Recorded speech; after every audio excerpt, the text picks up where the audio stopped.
Madhya Pradesh current update programme में एक बार फिर आपका स्वागत है। मेरा नाम है मनीष। दोस्तों, जैसा कि आप लोग जानते हैं, हर सप्ताह हम मध्य प्रदेश की करंट घटनाओं से संबंधित कुछ प्रश्नों को लेकर के आते हैं ताकि आपकी तैयारी लगातार अपडेट होती रहे, लगातार अद्यतन होती रहे और आगे आने वाली परीक्षा मध्य प्रदेश की, उसके प्रश्नों को आप आसानी से हल कर सके जो करंट घटनाओं से संबंधित हैं। इसलिए इस प्रोग्राम की शुरुआत हमने की थी। तो चलिए आज भी प्रोग्राम की शुरुआत करते हैं पहले प्रश्न से। आज का आपका पहला प्रश्न है, हाल ही में मध्य प्रदेश के किस जिले में सुपर स्पेशलिटी अस्पताल का विस्तार करने की अनुमति मध्य प्रदेश सरकार द्वारा प्रदान की गई है? आपके ऑप्शंस हैं रीवा, सतना, सीधी या सिंगरौली। इसका सही उत्तर है रीवा। और इसकी थोड़ी व्याख्या देखेंगे।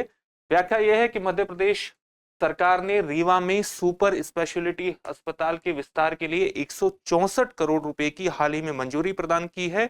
और ये मध्य प्रदेश के पूर्वी हिस्से में और विशेष तौर से उत्तर पूर्वी हिस्से में पड़ने वाले रीवा और शहडोल संभाग के जिलों को मदद प्रदान करेगा। रीवा में सीधी, सतना और सिंगरौली जैसे जिले आते हैं, वहीं शहडोल संभाग के अंतर्गत अनूपपुर जैसे जिले आते हैं, अनूपपुर, उमरिया जैसे जिले आते हैं।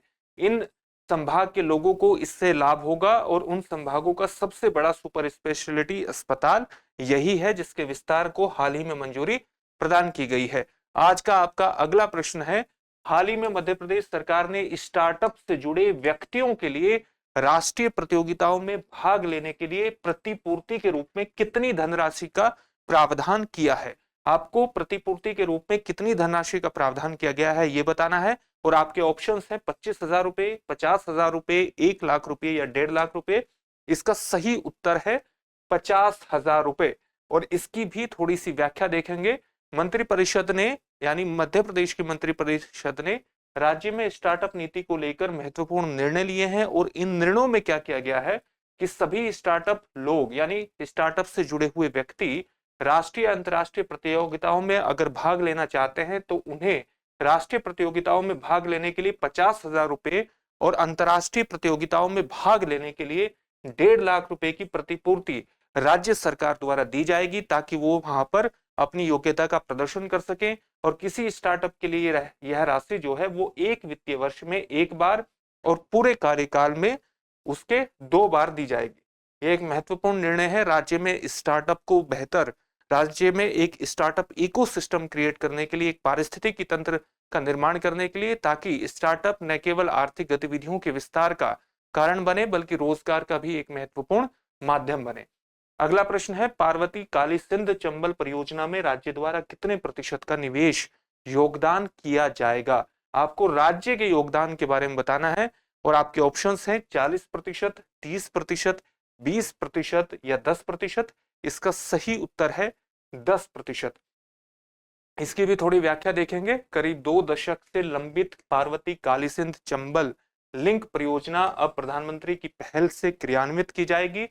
इससे राज्य के जो, यानी मध्य प्रदेश राज्य के मालवा और चंबल क्षेत्र के 12 जिलों और पूर्वी राजस्थान के 13 जिलों को इससे लाभ होगा। वहां पर पेयजल की उपलब्धता बढ़ेगी और पेयजल की समस्या का निवारण हो पाएगा। इन क्षेत्रों में पेयजल की उपलब्धता बढ़ेगी, सिंचाई और औद्योगिक उपयोग के लिए भी जल उपलब्ध होगा। इस परियोजना पर 75,000 करोड़ रुपए खर्च किए जाएंगे, जिसमें राज्य केवल 10% का निवेश करेंगे और 90% का निवेश जो है वो केंद्र सरकार द्वारा किया जाएगा। पार्वती काली सिंध चंबल लिंक परियोजना क्या है, इसके सामान्य तथ्यों को भी जानना हमारे लिए महत्वपूर्ण है, तो उसको जानते हैं। इसका उद्देश्य क्या है? दक्षिणी राजस्थान में चंबल, कुन्नू, पार्वती, काली सिंध सहित इसकी सहायक नदियों में बरसात के मौसम में उपलब्ध अतिरिक्त जल का संचयन करना और इस जल का उपयोग राज्य के दक्षिण पूर्वी जिलों में करना, जहां पीने और सिंचाई के लिए जल की सामान्य रूप से कमी रहती है। इस परियोजना का जो उद्देश्य है वो 2051 तक दक्षिणी एवं दक्षिण पूर्वी राजस्थान में मानव तथा पशुधन हेतु पीने योग्य जल और औद्योगिक गतिविधियों के लिए जल की आवश्यकताओं की पूर्ति करना है। इसमें राजस्थान के 13 जिलों को जल का उपलब्ध होगा और 26 विभिन्न बड़ी एवं मध्यम परियोजनाओं के माध्यम से 2.8 लाख हेक्टेयर भूमि के लिए सिंचाई जल उपलब्ध कराया जाएगा। 13 जिलों का यहाँ नाम दिया गया है राजस्थान के, लेकिन क्योंकि इसमें ऐसी नदियां शामिल हैं जिनका एक बड़ा क्षेत्र, जिनका बेसिन क्षेत्र मध्य प्रदेश में पड़ता है, तो इसलिए ये महत्वपूर्ण है आपके एग्जामिनेशन के दृष्टिकोण से। अगला प्रश्न आपका क्या है? हाल ही में भारत के किस राज्य में विश्व की सबसे बड़ी डायनासोर हैचरी में से एक की खोज की गई है? हैचरी वो स्थान होता है जहां पर कोई भी जीव सामान्य तौर से अपना प्रजनन से संबंधित होता है, अंडे देता है और अंडों से धीरे धीरे सेने के बाद जब उनसे बच्चों का जन्म होता है, उस स्थान को हैचरी के रूप में अभिव्यक्त किया जाता है। आपके ऑप्शंस हैं राजस्थान, छत्तीसगढ़, उड़ीसा और मध्य प्रदेश। इसका सही उत्तर है मध्य प्रदेश। और इसकी भी थोड़ी व्याख्या करते हैं, क्योंकि हाल ही में मध्य प्रदेश में पुरातत्वविदों ने एक डायनासोर की विश्व की सबसे बड़ी हैचरी में से एक की खोज की है। पुरातत्वविदों द्वारा एक खोज की गई है, मध्य प्रदेश विश्व की सबसे बड़ी डायनासोर हैचरी में से एक।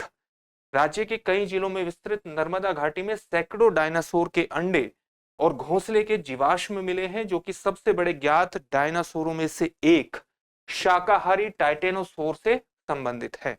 सबसे हालिया खोज धार जिले के लमेटा में की गई है, और जहां विभिन्न संस्थानों के पुरातत्वविदों की एक टीम ने निकट स्थित 92 डायनासोर घोंसले और शाकाहारी टाइटेनोसोर के 256 जीवाश्म अंडों की खोज की, जिनमें से प्रत्येक क्लच में 1 से 20 अंडे थे, जो लगभग 66 मिलियन वर्ष पहले के हैं। इन डायनासोरों के अंडों का व्यास जो है वो 15 सेंटीमीटर से 17 सेंटीमीटर के बीच है, और प्रत्येक घोंसले में 1 से 20 अंडे तक थे। कुछ अंडों में से बच्चे निकलने के प्रमाण मिले हैं, जबकि कुछ अंडे ऐसे भी मिले हैं जहां से बच्चे निकलने के प्रमाण नहीं मिले हैं। अगला प्रश्न क्या है? हाल ही में किस राज्य द्वारा सार्वजनिक स्वास्थ्य एवं परिवार कल्याण विभाग और चिकित्सा शिक्षा विभाग के विलय को अनुमति प्रदान की गई है, मंजूरी प्रदान की गई है? आपके ऑप्शंस हैं मध्य प्रदेश, पंजाब, छत्तीसगढ़ और कर्नाटक। इसका सही उत्तर है मध्य प्रदेश। इसका भी सही उत्तर मध्य प्रदेश में है। हाल ही में मध्य प्रदेश में कैबिनेट की बैठक में यह महत्वपूर्ण निर्णय लिया गया कि राज्य के जो सार्वजनिक स्वास्थ्य और परिवार कल्याण विभाग है और जो चिकित्सा शिक्षा विभाग है, इन दोनों का आपस में विलय कर दिया जाए, और वर्तमान में अस्पताल सार्वजनिक स्वास्थ्य विभाग के दायरे में आते हैं, जबकि मेडिकल कॉलेज और संबंधित सुविधाएं चिकित्सा शिक्षा विभाग के दायरे में आती हैं। तो दोनों विभागों में एक सिनर्जी डेवलप करने के लिए, एक बेहतर निर्णय निर्माण करने के लिए यह निर्णय लिया गया है। इसमें मुख्य बिंदु क्या है? विलय से मेडिकल कॉलेज नियमित चिकित्सा सेवाओं के बजाय महत्वपूर्ण और विशिष्ट उपचार एवं चिकित्सा शिक्षा पर ध्यान केंद्रित कर सकेंगे, और साथ ही जिला अस्पतालों को मेडिकल कॉलेजों से संबद्ध करना आसान हो जाएगा। अगला प्रश्न क्या है? भारत का कौन सा राज्य राष्ट्रीय शिक्षा नीति के तहत अपने सभी जिलों में प्रधानमंत्री उत्कृष्ट महाविद्यालय स्थापित करेगा?